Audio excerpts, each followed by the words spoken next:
Dust settling over ruined crops tells a story of broken promises. Corporate greed almost destroyed Harrison Caldwell. Executives sitting inside air-conditioned penthouses sold him a $500,000 machine equipped with an engine built to fail. They blamed him. They laughed at his lawsuit. Bureaucracy expected him to quietly go bankrupt, losing generational farmland. Instead, Harrison fought back using grease, steel, and pure spite. Ripping out their worthless modern engineering, he dropped a legendary mechanical Caterpillar 3406B power plant right into their flagship chassis. This engineering marvel became a towering middle finger directed at corporate executives. Harrison Caldwell stood at the edge of a vast, rolling ocean of Nebraska winter wheat, watching his livelihood wither under a merciless late summer sun. For 4 generations, the Caldwell family had pulled a living from this unforgiving dirt, surviving droughts, floods, and volatile market crashes. But what was currently threatening to wipe Caldwell Farms off the county map wasn't an act of nature. It was an act of corporate engineering. Sitting dead in the center of the eastern 80-acre field was a behemoth of modern agriculture, a brand new,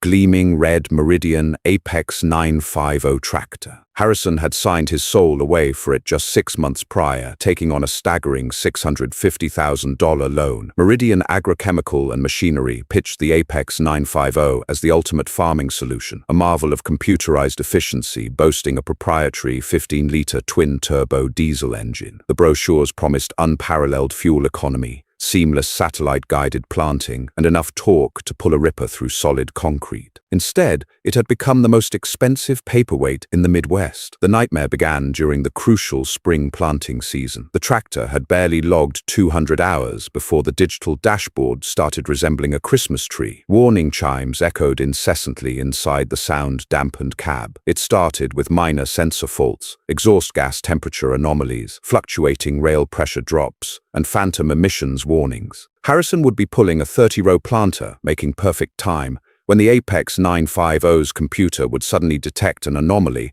and violently throw the machine into limp mode. The engine would forcibly derate its power, cutting RPMs down to a crawl, leaving Harrison stranded in the middle of a pass. Meridian's corporate policy forbade independent mechanics from plugging diagnostic scanners into their proprietary ECM, electronic control module. Harrison had no choice but to call the regional dealership, a massive conglomerate named Western Plains Equipment. Every service call cost him hundreds of dollars in travel fees alone. Dealership technicians would arrive in crisp, clean uniforms, plug their laptops into the tractor, and confidently declare that a software update had resolved the issue. They would clear the codes, hand Harrison a bill, and drive away. 2 days later, the tractor would inevitably derate again. "It's just a sensitive sensor matrix," Gregory Sutton, the regional service director for Western Plains Equipment, had told Harrison over the phone during the third breakdown. Sutton possessed a smooth, practiced voice that oozed condescension. "These machines are highly calibrated, Mr. Caldwell. Sometimes dust infiltration in the harness causes a false read. Just keep resetting the master breaker. We'll order a new wiring loom, but it's on a 4-week back order."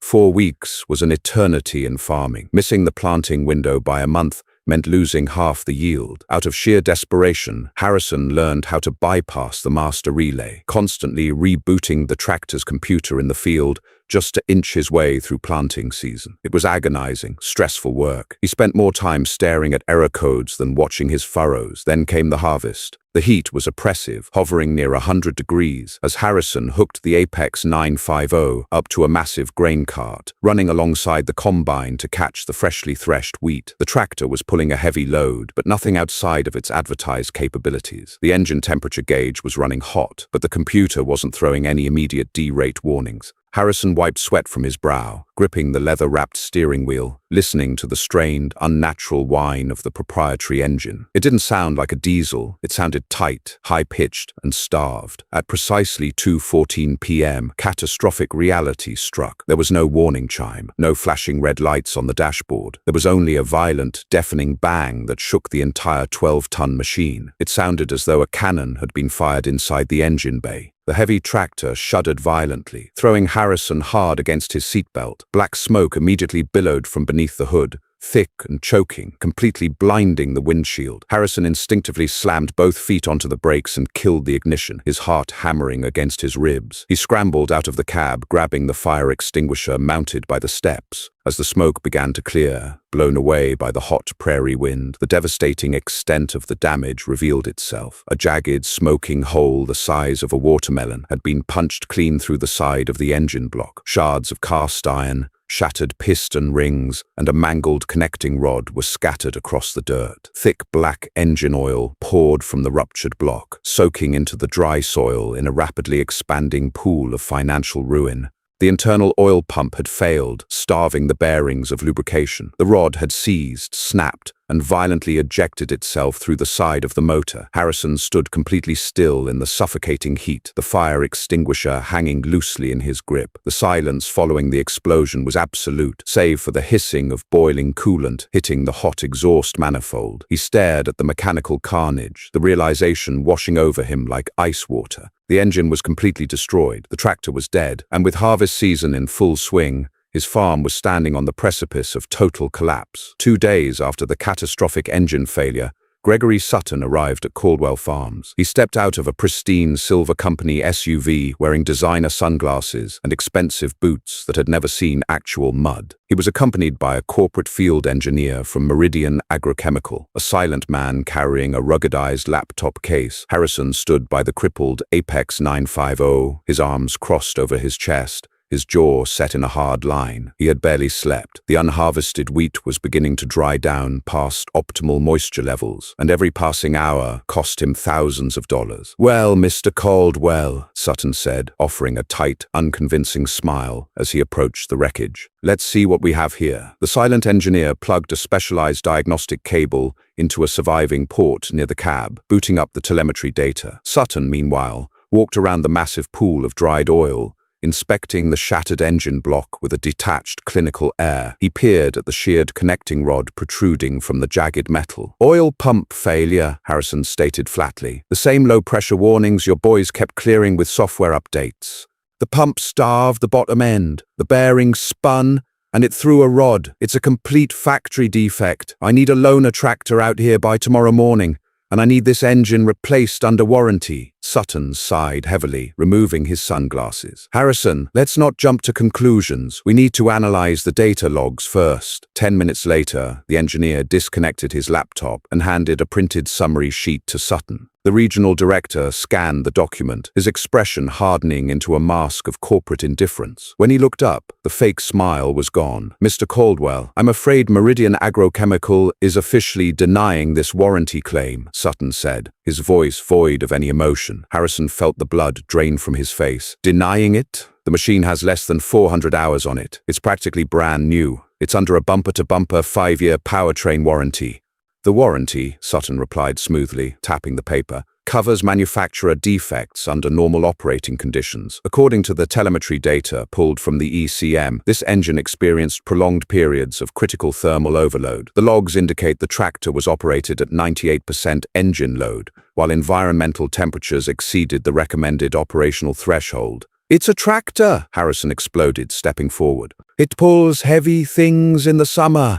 That's literally what it was built for. Your own brochure says it's designed for extreme duty continuous pulling. Marketing materials are not binding legal documents," Sutton countered calmly. "Furthermore, the telemetry shows a history of unauthorized electrical tampering. The master breaker was manually overridden 42 times during the spring. Bypassing the computer's safety derate protocol clearly voids the powertrain warranty. You forced the engine to run when the computer was trying to protect it." "I overrode it because your software was broken," Harrison yelled, his fists clenching. "Your mechanics couldn't fix it. If I hadn't bypassed it, my seed wouldn't have gone into the ground." "I understand your frustration," Sutton said, slipping his sunglasses back on. "But operator negligence and deliberate safety bypasses are clear violations of the purchase contract. A replacement engine, including installation and necessary software calibrations, will run approximately $92,000. Since it is out of warranty, we require a 50% deposit before we can order the parts. Given the supply chain, you are looking at a 4 to 6 month turnaround." Sutton and the engineer climbed back into their silver SUV and drove away, leaving Harrison standing in the dust. The message was clear. Meridian had built a flawed machine, wrapped it in ironclad legal software, and shifted the blame entirely onto the farmer. The financial reality crashed down on Harrison that evening as he sat at his kitchen table, surrounded by ledgers and loan documents. He owed the bank $650,000 for a dead machine. He needed a tractor immediately to finish the harvest, but he had no capital left to rent one, let alone buy a replacement. If the crop rotted in the fields, he would default on his operating loans. The bank would foreclose on Caldwell Farms by Christmas. The next morning, Harrison drove into town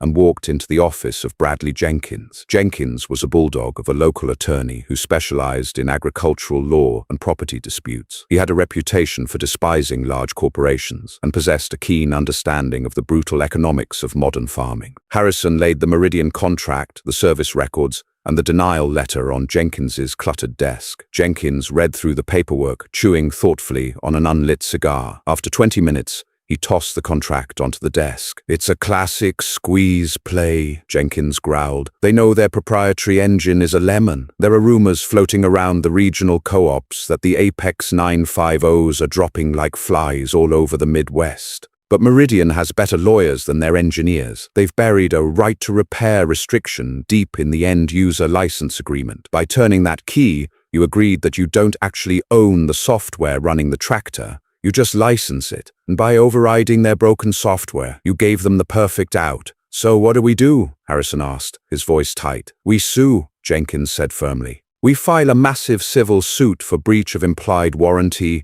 fraud, and deceptive business practices. We subpoena their internal engineering emails to prove they knew the oil pumps were defective before they sold them." Harrison felt a brief surge of hope. "How long will that take?" Jenkins sighed, leaning back in his chair. "Harrison, I'm going to be straight with you. Meridian is a multi-billion-dollar conglomerate. They keep white shoe law firms on retainer just to bleed guys like you dry. They will stall. They will file endless motions for discovery. They will countersue you for unauthorized tampering. We might win, but it will take 3 to 5 years. 3 to 5 years, Harrison echoed, the hope instantly evaporating. "Bradley, if I don't harvest my crop in the next 3 weeks, I lose the farm this winter. A settlement in 5 years doesn't help me when the bank auctions off my grandfather's land." "I know," Jenkins said softly. "The lawsuit is to get your money back eventually. But regarding your harvest right now, the law can't help you pull that grain cart. You need a mechanical miracle." The air inside the Caldwell Farms' massive metal workshop smelled of stale beer, old grease, and mounting desperation. Harrison sat on an overturned bucket, staring blankly at the massive, useless husk of the Meridian tractor he had towed back from the field. Beside him stood Wyatt Ford, his childhood friend and the best heavy diesel mechanic within 200 miles. Wyatt was a man permanently stained with grease, usually found with a cigarette hanging from his lip and a wrench in his hand. He worked exclusively on heavy-haul semi-trucks,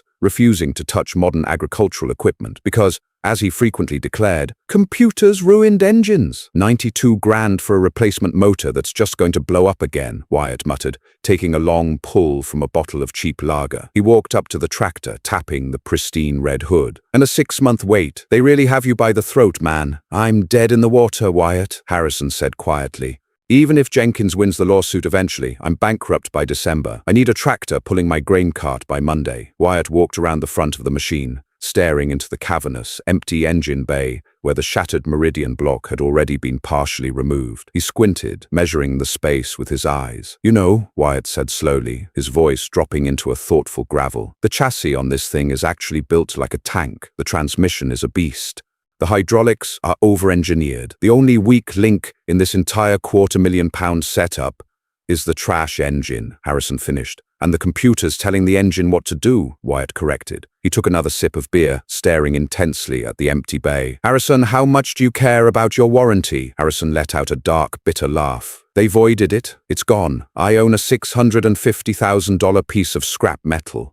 Wyatt turned to look at him, a crazy, dangerous gleam in his eye. "Leon Higgins, over at the salvage yard outside Omaha, just towed in a wreck yesterday. A 1993 Peterbilt 379. The truck rolled down an embankment. Cab is crushed flat, frame is twisted like a pretzel, but the engine block is untouched." Harrison frowned, confused. "What does a wrecked semi-truck have to do with my tractor?" "Under the hood of that crushed Pete," Wyatt said, stepping closer, "is a Caterpillar 3406B. Fully mechanical fuel injection. No emissions garbage, no computers, no D-rate codes. It's a pure, unadulterated, million-mile motor. It produces 425 horsepower and more low-end torque than this piece of Meridian garbage could ever dream of. Harrison stared at his friend, his brain struggling to process the implications. You want to put a semi-truck engine into a modern tractor? I want to rip the computerized heart out of this corporate disaster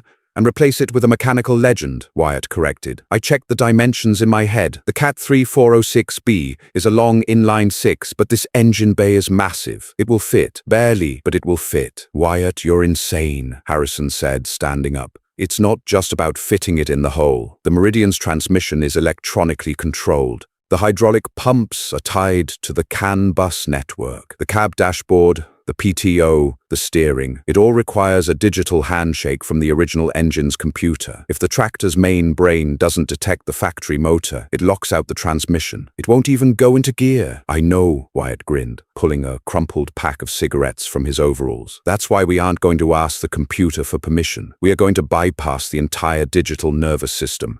We hardwire the transmission solenoids to a manual switch panel in the cab. We run the hydraulic pumps straight off a custom belt drive on the front of the Cat engine block. We turn this massive computerized iPad on wheels back into a raw mechanical workhorse. The sheer audacity of the plan hung heavily in the workshop air. It was a monumental, borderline impossible task. Mating a 1990s mechanical truck engine to a 2020s agricultural chassis required custom fabrication, complex electrical bypasses, and an intimate understanding of high-pressure hydraulics. If they failed, Harrison would have destroyed whatever salvage value the tractor still held. But if they succeeded, he would have a machine capable of saving his harvest, completely divorced from Meridian's corporate control. It would be a tractor that could never be shut down by a remote server, never derated by a faulty sensor, and never held hostage by a dealership. Harrison looked at the empty engine bay. He thought about Gregory Sutton's smug face. He thought about the legacy of Caldwell Farms, bought and paid for in blood and sweat by his ancestors, now threatened by a corrupt line of code. "How much for the Cat engine?" Harrison asked, his voice steadying.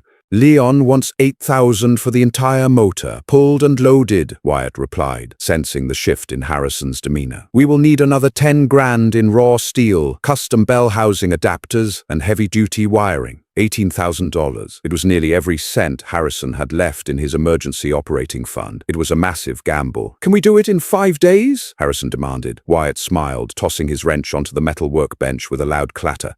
"We aren't sleeping anyway. Go get the flatbed trailer. We're going to Omaha." The salvage yard was a labyrinth of rusted metal and forgotten machines. Leon Higgins, a gruff man missing 2 fingers on his left hand, led them to the crushed Peterbilt. True to Wyatt's word, the massive yellow Caterpillar engine sat untouched amidst the twisted wreckage. It was covered in decades of road grime, but to Harrison, it looked like salvation. They hauled the massive engine back to the Caldwell farm under the cover of darkness. As the sun rose the next morning, casting long shadows across the unharvested wheat fields, the heavy metal doors of the workshop slid shut. Inside, the symphony of mechanical rebellion began. Sparks cascaded like fireworks as Harrison took an angle grinder to the pristine factory motor mounts, cutting away the exact engineering Meridian had designed. Wyatt was already under the donor engine, stripping away the heavy truck accessories, preparing the yellow behemoth for its new home. There was no going back now. The warranty was dead. The corporate contract was void. Harrison Caldwell was taking his farm back, one piece of cold, hard steel at a time. Sleep became a forgotten luxury. For 5 agonizing days, the metal workshop on Caldwell Farms transformed into a chaotic sanctuary of rogue engineering. Empty coffee cups and crushed energy drink cans formed miniature aluminum mountains on the workbench. The heavy air was permanently thick with the acrid scent of vaporized welding flux, raw diesel fuel,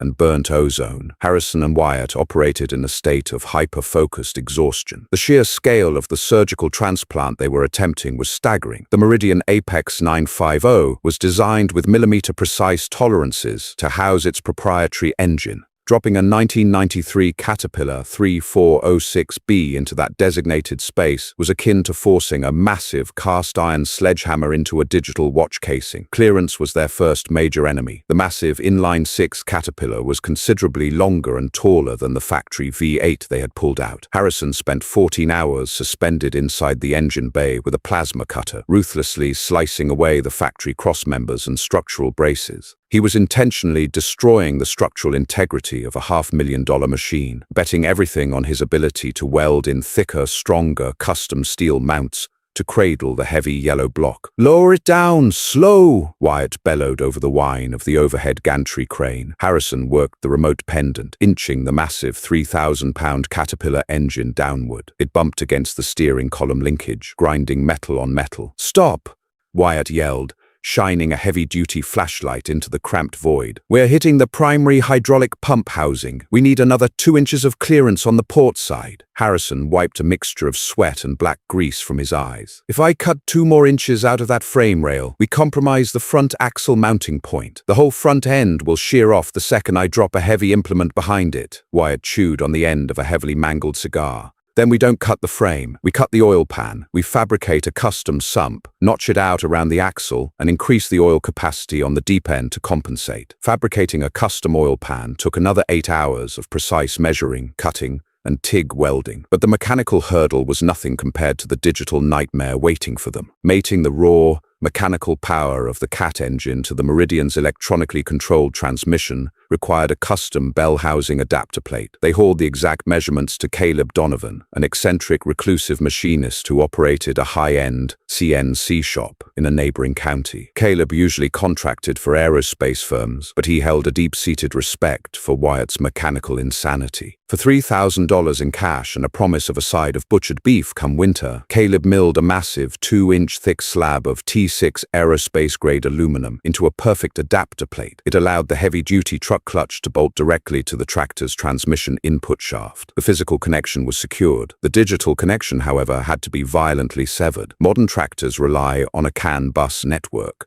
The Transmission Control Unit, TCU, expected constant data streams from the engine regarding RPM, torque load, and throttle position to decide when to shift and how much hydraulic pressure to apply. Without the factory engine, the TCU was essentially blind, defaulting to a safety lockout state. "We are ripping the brain out," Wyatt declared on the 4th night, surrounded by miles of stripped copper wire. He had completely gutted the tractor's luxurious cab, tearing away the sleek plastic panels to expose the wiring harnesses. Instead of trying to trick the computer with spoofed signals, Wyatt bypassed it entirely. He tapped directly into the transmission's electro-hydraulic valve body. He ran heavy-gauge wires from the individual shift solenoids up into the cab, wiring them to a massive, industrial toggle switch panel he riveted directly over the pristine touchscreen display. He was turning an automated satellite-guided transmission into a raw manual sequential gearbox. Switch 1 activated the forward clutch pack. Switch 2 engaged first gear. Switch 3 engaged second. "It's going to shift hard," Wyatt warned, soldering the final connections. "There is no computer to smooth out the torque curve. When you throw the switch, it's going to dump all 425 horsepower straight into the driveline instantaneously.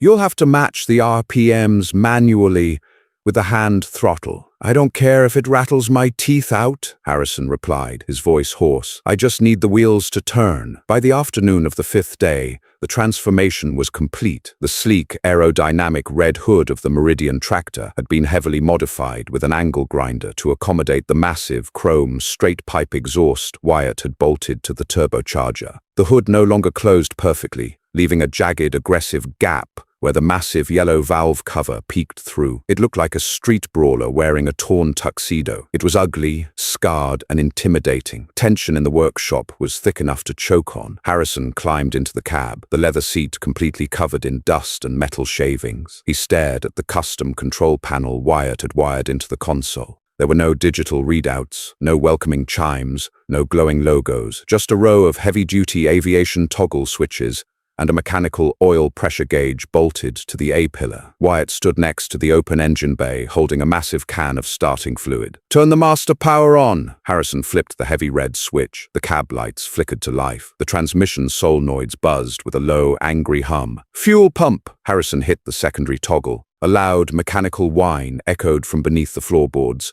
as the high-output lift pump primed the massive fuel lines, pushing raw diesel into the mechanical injection pump. "Hit it!" Wyatt screamed, stepping back. Harrison pressed the heavy rubber starter button. The sound was apocalyptic. The custom 24-volt starter whined fiercely, turning over the massive cast-iron internal components. The engine cranked twice, heavily fighting compression. Then it detonated. The Cat 3406B didn't just start, it erupted. A violent plume of thick black diesel smoke shot straight up out of the hood-mounted chrome exhaust pipe, instantly filling the rafters of the workshop. The sound was deafening, a raw, concussive, deep-chested roar that rattled the corrugated metal walls and vibrated through the concrete floor directly into Harrison's bones. There was no computerized, smooth idle. It clattered and shook with the mechanical violence of a pure combustion engine, hungry for air and fuel. Harrison watched the mechanical gauge spike to 60 psi of oil pressure. He reached out and gently bumped the manual hand throttle. The engine responded instantaneously, the turbocharger spooling with a vicious, high-pitched shriek before the straight pipe let out a concussive bark that made Harrison's ears ring.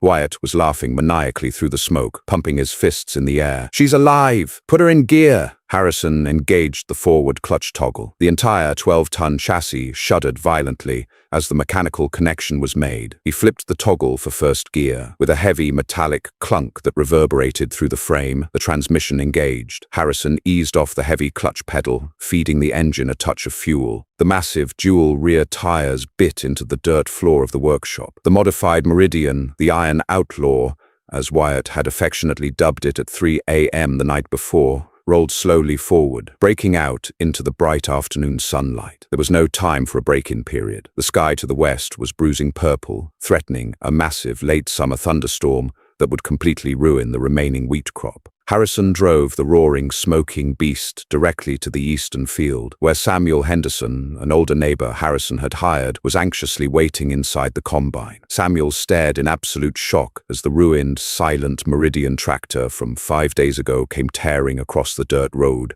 sounding like a runaway freight train. Harrison backed the tractor up to the massive grain cart. The hitch pin dropped into place. The cart was fully loaded from Samuel's morning run, holding nearly 80,000 pounds of wheat. Harrison keyed the CB radio. "All right, Samuel, let's see if this Frankenstein monster can pull." "Sounding like a tank out there, Harrison," Samuel replied, static crackling over the radio. "Good luck." Harrison took a deep breath. He bumped the hand throttle up to 1,500 revolutions per minute. The Caterpillar engine roared, the turbo whistling sharply. He flipped the transmission into second gear and dumped the clutch. The result was violent and beautiful. The factory engine would have bogged down, its computer desperately analyzing traction data and limiting fuel to protect the emissions equipment. The Cat 3406B had no such restrictions. It simply demanded air and fuel, turning it into pure rotational violence. Thick black smoke poured from the stack as the engine dug deep into its legendary torque curve. The massive tractor lurched forward, the heavy agricultural tires clawing at the dirt, ripping deep trenches before finding hard traction. It didn't just pull the 80,000-pound cart, it yanked it forward with terrifying authority. Harrison shifted into third gear with a heavy clunk, the RPMs dropping slightly before the engine roared back to life, accelerating the massive load across the uneven field without breaking a sweat. For the next 48 hours, Harrison and Samuel worked like madmen. They ran the combine and the Iron Outlaw around the clock, racing the impending storm. The tractor ran flawlessly. There were no warning chimes, no phantom sensor failures, no derate codes. The engine temperature gauge remained permanently pegged in the dead center, laughing at the heavy load.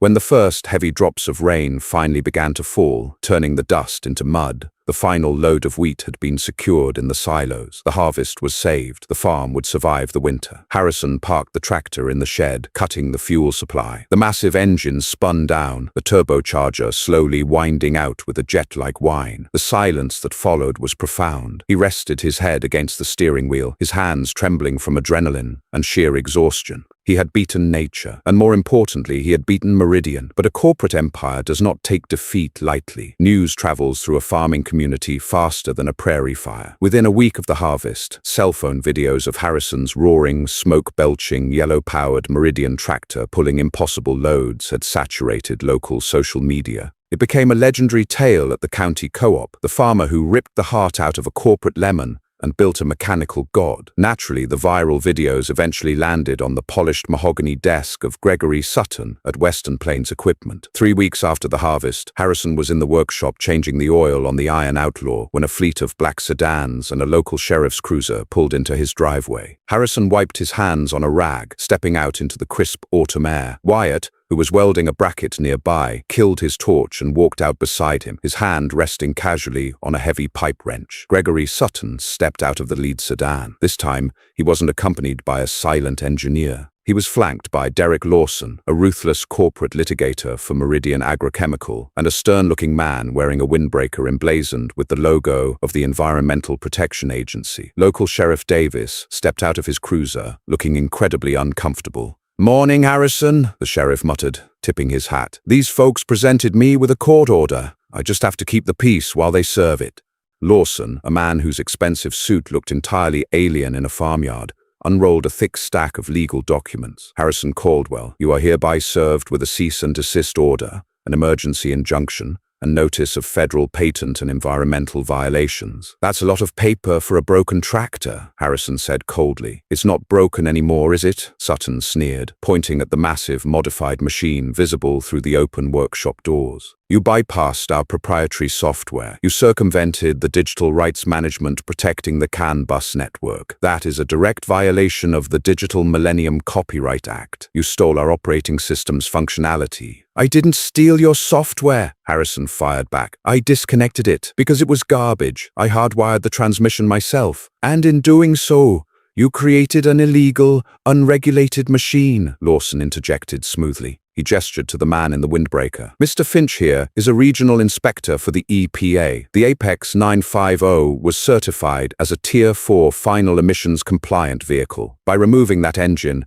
and replacing it with an outdated, heavily polluting commercial truck engine, you have violated the Clean Air Act. We are officially seizing the machine as evidence of intellectual property theft and environmental tampering." Harrison's blood boiled. They hadn't come to argue the warranty. They had come to confiscate his lifeline. If they seized the tractor, they took away his only means of planting next spring. The strategy was crystal clear: crush the rebellion before other farmers realized they didn't need Meridian's expensive computer systems. "You aren't taking my machine," Harrison said, stepping forward, his massive frame imposing. "It's a court order, Harrison," Sheriff Davis said apologetically, stepping between them. "If you refuse, I have to arrest you for contempt." "Let them look at it, Harrison," a calm voice called out from the driveway. Bradley Jenkins, Harrison's bulldog attorney, parked his dusty pickup truck behind the corporate sedans and climbed out, carrying a worn leather briefcase. He walked directly up to Derek Lawson, ignoring Sutton entirely. "Counselor," Jenkins said, a predatory smile playing on his lips, "filing an emergency injunction ex parte in federal court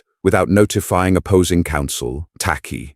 Your client is operating an illegal biohazard that violates my client's software patents," Lawson retorted. "We have the right to secure the asset." "Asset?" Jenkins laughed loudly. "Meridian officially declared the warranty void and classified the powertrain as a total loss 3 months ago. Sutton here put it in writing. You relinquished your claim to the functional architecture of that machine the second you refused to fix it. The chassis still contains proprietary control modules," Lawson argued, "which are powered down and completely isolated from the current mechanical driveline," Jenkins countered. "We have a third-party electrical engineering report confirming it. My client essentially used your incredibly expensive frame as a glorified trailer for his own mechanical engine. It's custom fabrication, completely legal under right to repair salvage exemptions."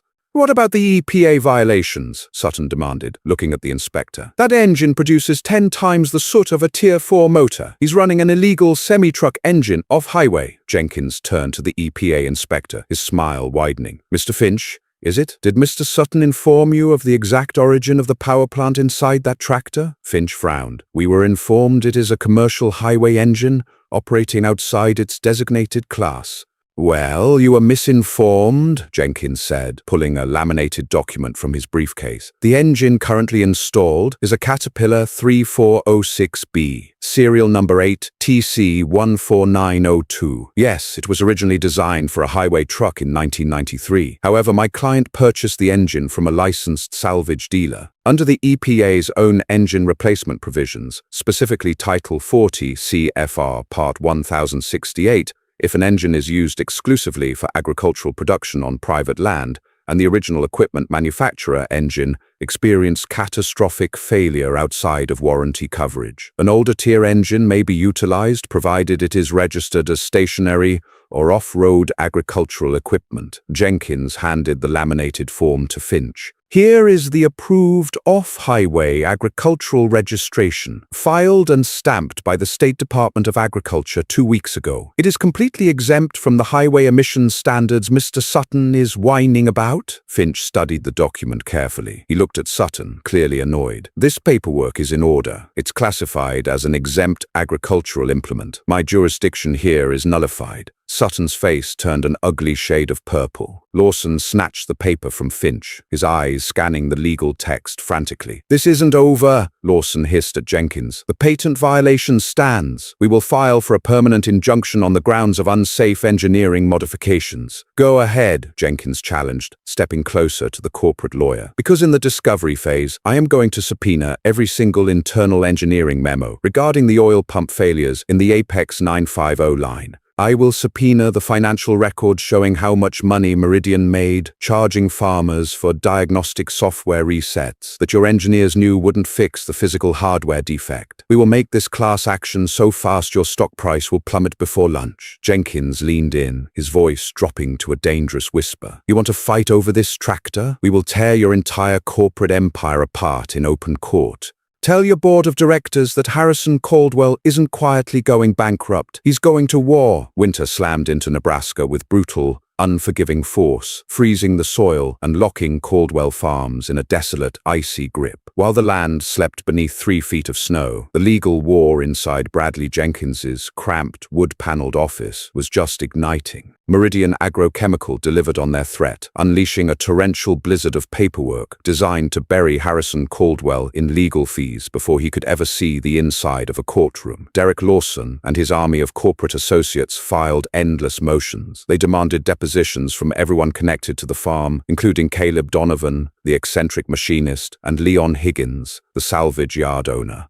They sought protective orders to hide their internal engineering documents under the guise of trade secrets. It was a classic starvation siege. Meridian possessed billions in liquid capital. Harrison possessed a grain bin full of winter wheat and a heavily mortgaged farmhouse. "They are trying to bleed you dry, Harrison," Bradley Jenkins admitted late one Tuesday evening, rubbing his bloodshot eyes. His desk was completely obscured by towering stacks of legal briefs and discovery requests. Lawson filed another motion today challenging the EPA exemption.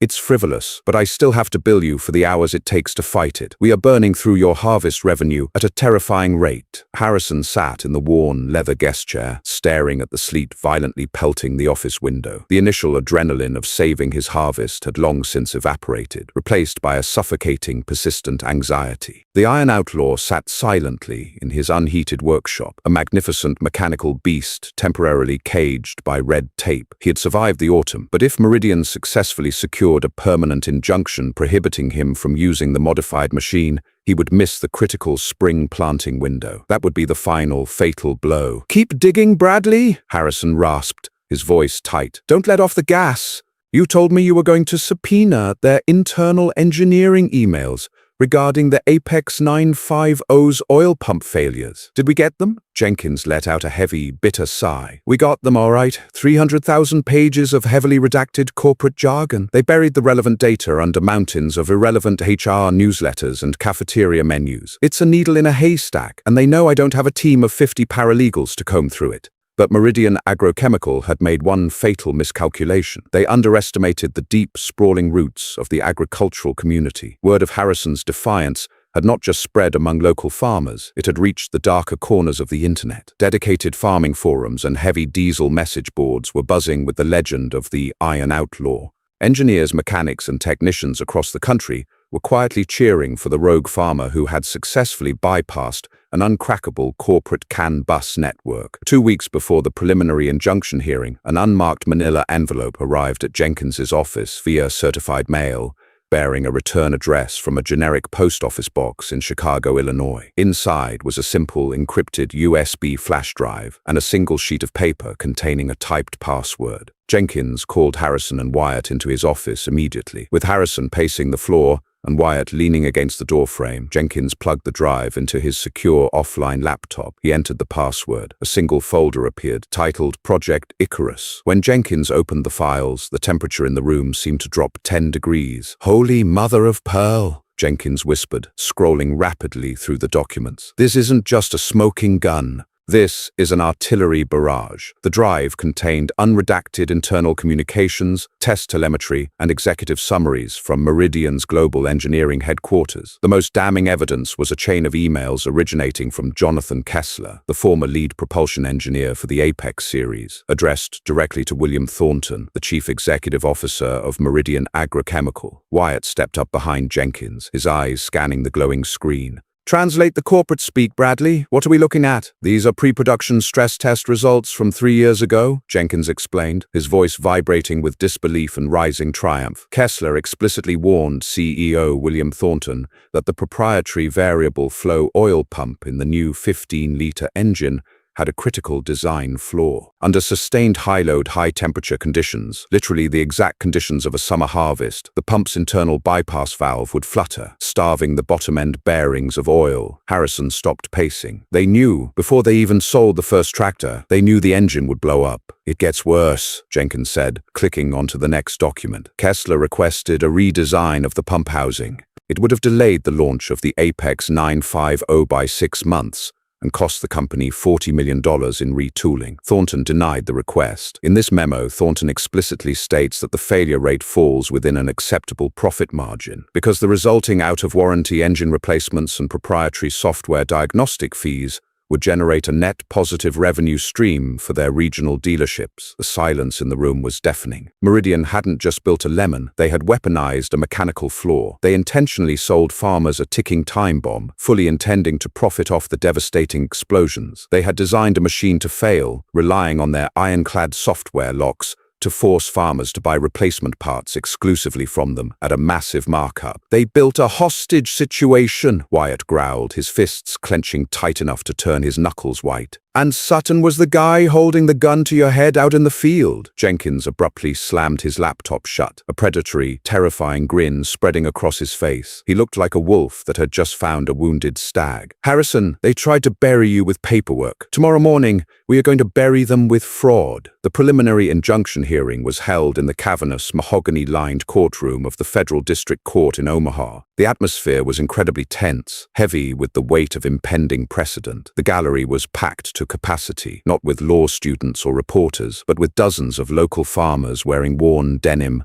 heavy boots, and weathered ball caps. They sat in stoic silence, showing up to support the man who was fighting their exact same nightmare. At the plaintiff's table sat Derek Lawson, looking supremely confident in a tailored charcoal gray suit, flanked by Gregory Sutton and 3 other junior associates. They exuded the arrogant aura of a corporate empire accustomed to crushing minor rebellions before lunch. At the defense table sat Harrison Caldwell, wearing his only suit, which felt stiff and unnatural across his broad shoulders. Next to him sat Bradley Jenkins, calmly organizing his files. Judge Patricia Reynolds, a stern, no-nonsense jurist known for her sharp intellect and deep intolerance for corporate gamesmanship, took the bench. The heavy thud of her gavel echoed like a gunshot in the silent room. "Counsel, I have reviewed the mountains of briefs filed in this matter," Judge Reynolds began, adjusting her reading glasses. "Meridian Agrochemical is seeking a permanent injunction to seize Mr. Caldwell's equipment, alleging severe violations of intellectual property, software patents, and the Digital Millennium Copyright Act. Mr. Lawson, you may proceed." Lawson stood, buttoning his jacket. He delivered a polished, aggressive opening statement. He painted Harrison not as a desperate farmer trying to save his livelihood, but as a dangerous rogue mechanic who had willfully butchered a highly advanced piece of proprietary technology. "Your Honor, the Apex 950 is not a mere collection of steel and rubber. It is a sophisticated, patented ecosystem of software and hardware, Lawson argued smoothly. By overriding our digital rights management protocols and physically altering the CAN bus architecture to accept an unapproved, unregulated power plant, Mr. Caldwell has committed blatant piracy. If this court allows him to operate this Frankenstein machine, it sets a terrifying precedent. It tells every farmer in America that our software patents are meaningless. We ask that the machine be impounded immediately to protect our intellectual property. Lawson sat down, looking immensely pleased with himself. Sutton smirked across the aisle. Judge Reynolds turned her attention to the defense. Mr. Jenkins, your client admittedly circumvented the software locks and replaced the engine. How do you defend this action? Jenkins stood up slowly, picking up a single manila folder. He didn't walk to the podium. He stepped directly out into the center of the courtroom. Your Honor, Jenkins began, his voice surprisingly soft, commanding the absolute attention of the room. My client did not pirate software. He abandoned it. He abandoned it because the hardware it controlled was fundamentally, intentionally defective. Jenkins walked over to the plaintiff's table and dropped a copy of the Kessler emails directly in front of Derek Lawson. We are entering into evidence defense exhibit A, Jenkins announced, his voice rising in volume and intensity. Internal communications retrieved from Meridian's own executive servers. These documents prove, beyond a shadow of a doubt, that Meridian CEO William Thornton and his executive board were fully aware of a catastrophic engineering flaw in the Apex 950 oil pump prior to launch. Lawson's face instantly lost its color. He snatched the paper, his eyes frantically scanning the text. Sutton leaned over, his smug expression shattering into genuine panic. Meridian deliberately chose not to fix the issue, Jenkins continued, turning back to the judge. Instead, they chose to sell these defective machines to hard-working American farmers for $500,000 apiece. When the engines inevitably detonated, destroying the farmers' harvest and jeopardizing their livelihoods, Meridian weaponized their software patents. They used their digital locks to prevent independent mechanics from diagnosing the truth, forcing farmers to pay nearly $100,000 for replacement parts that were equally defective. Murmurs of absolute outrage erupted from the gallery of farmers. Judge Reynolds banged her gavel heavily. Order in this court. Jenkins stood tall, pointing a finger directly at Gregory Sutton. They voided my client's warranty under false pretenses, blaming him for an environmental overheating issue that their own engineers knew was actually mechanical starvation. They pushed Harrison Caldwell to the absolute brink of total bankruptcy. So yes, Your Honor, my client ripped their defective engine out. He bypassed their extortionist software. He installed a 30-year-old Caterpillar engine and saved his family's farm. Jenkins turned back to Judge Reynolds. Meridian isn't here to protect their intellectual property, Your Honor. They are here to protect a massive organized criminal fraud. We formally request the injunction be dismissed with prejudice, and we are officially filing a countersuit for punitive damages, breach of contract, and egregious violations of the Racketeer Influenced and Corrupt Organizations Act. The courtroom descended into absolute chaos. Lawson was on his feet, shouting objections that were completely drowned out by the roaring cheers of the farmers in the gallery. Gregory Sutton looked physically ill, slumping back in his chair. Judge Reynolds slammed her gavel repeatedly until the room finally quieted. She glared down at Derek Lawson, her expression colder than the Nebraska winter outside. Mr. Lawson, Judge Reynolds said, her voice laced with lethal authority. Are you prepared to dispute the authenticity of these internal documents? Lawson stammered, his polished demeanor completely destroyed. Your Honor, we have not been provided time to authenticate these specific exhibits. They were not included in standard discovery. Because your client deliberately hid them during standard discovery, Jenkins fired back. That is enough, Judge Reynolds snapped. She looked at the documents, then down at the corporate lawyers.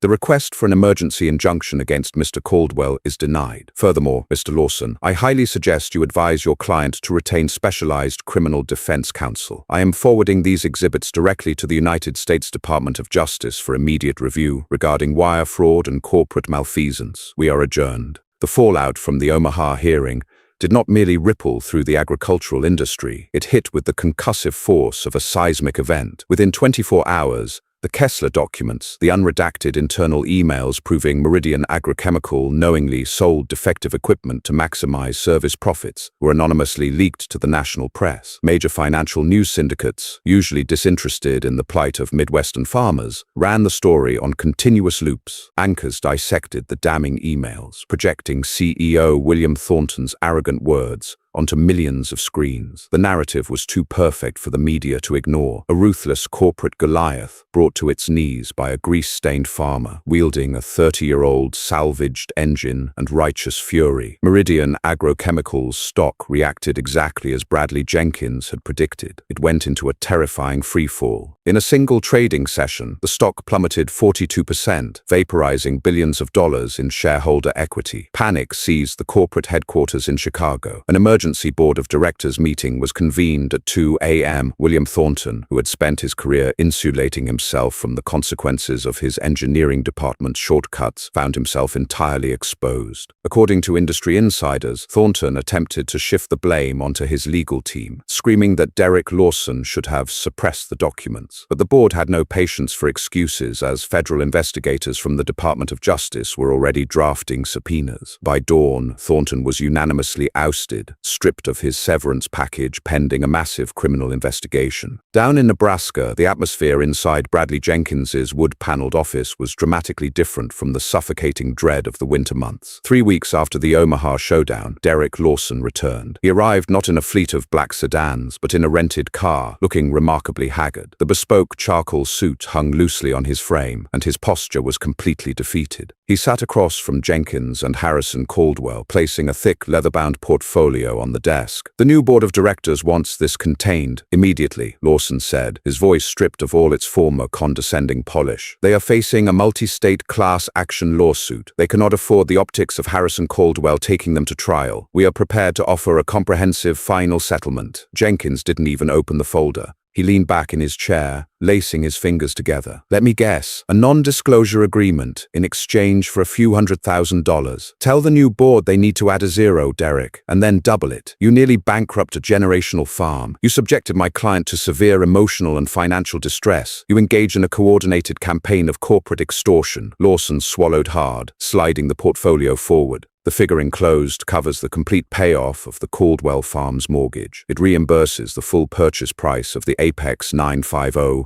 plus interest. It includes a massive punitive damages allocation, covers all of your legal fees at your maximum billing rate. And most importantly, it grants Mr. Caldwell full legal immunity and ownership rights regarding the modified machine. The EPA objections have been permanently withdrawn. No non-disclosure agreement is required. "Meridian just wants this over." Harrison finally reached out and opened the folder. He looked at the number printed on the final page. It was a staggering, life-altering sum of money. It was enough to secure Caldwell Farms not just for his lifetime, but for his grandchildren's lifetimes. He didn't smile. He didn't gloat. He simply clicked his pen, signed his name heavily on the dotted line, and slid the portfolio back across the desk to Lawson. "Tell your engineers to build better tractors," Harrison said quietly, "and stay off my land." The legal victory over Meridian was a monumental personal triumph, but the public exposure of their predatory software locks ignited a firestorm in state legislatures across the country. For years, massive equipment manufacturers had successfully lobbied against right-to-repair bills, arguing that farmers lacked the expertise to safely fix complex modern machinery. Harrison Caldwell destroyed that argument overnight. He became the undeniable poster child for agricultural independence. If a farmer could successfully mate a fully mechanical 1993 Caterpillar heavy truck engine